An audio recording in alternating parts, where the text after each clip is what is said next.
Vous savez, j'évoque ces packages annuels que vous propose votre banquier. Il arrive au mois de janvier. Tiens, j'ai une bonne proposition à vous faire, tout compris, pour la modique somme de... Est-ce que c'est intéressant? Bon, on va dire que c'est le piège à éviter. Voilà. Ah. On va le dire comme ça.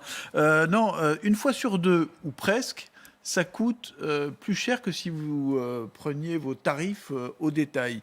Précisément, dans 49% des cas, le package revient plus cher que si vous optiez, par exemple, pour le frais de votre carte bancaire, un virement, une opération. C'est l'un des résultats étonnants de l'enquête annuelle de CLCV, l'association de consommateurs. Donc, méfiez-vous des offres alléchantes. Alors, quand on rentre dans le détail des tarifs, globalement, les frais sont dans l'ensemble plutôt en baisse, il faut le dire, mais pour les opérations les moins utilisées, c'est dommage.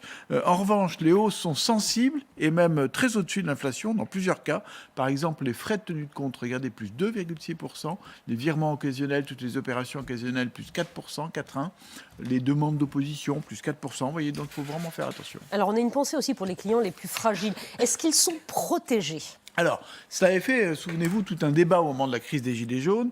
Le gouvernement avait demandé aux banques de lever le pied sur les frais bancaires. Ce que constate l'association, c'est que globalement, les banques respectent plutôt cet engagement, ces nouvelles règles sur les frais pour incident. En revanche, sur la hausse des frais, c'est beaucoup moins vrai. Les banques qui étaient sages l'an dernier, ce sont celles qui augmentent le plus leurs tarifs cette année. En quelque sorte, elles se sont un petit peu rattrapées. Et puis alors attention, si vous êtes ce qu'on appelle un petit consommateur, c'est-à-dire si vous utilisez assez peu les services d'une banque, de votre banque, alors là, ça va douiller. Juste un exemple, sur plus de 100 banques à proposer des packages étudiés pour les petits consommateurs, 12 proposent... Vous ne prononcez pas mieux que moi. Oui, un package. Vous pouvez répéter si vous plaît. Des packages.